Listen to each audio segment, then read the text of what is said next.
In this video, I'm going to show you how to add product categories in Shopify.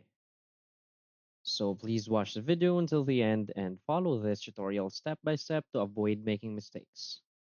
So let's get started. First, you want to go to your admin page of your Shopify store. And from here, you just want to go, this is your home page.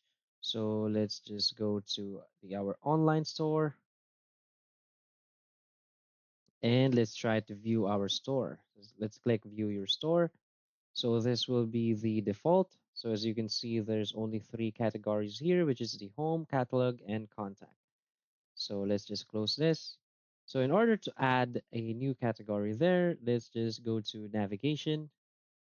And from here, you can see menus right here. So as you can see, home, catalog, and contact is in the main menu. So let's click on main menu and let's just add a new menu item. So let's just say this is product category. And just click on add.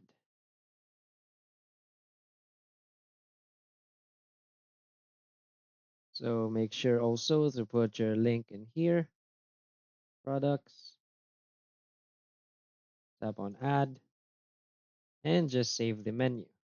So now we have added product category and it will now show up on the main menu of your store. So that's it. If you find this video helpful, please hit like and subscribe. Thanks.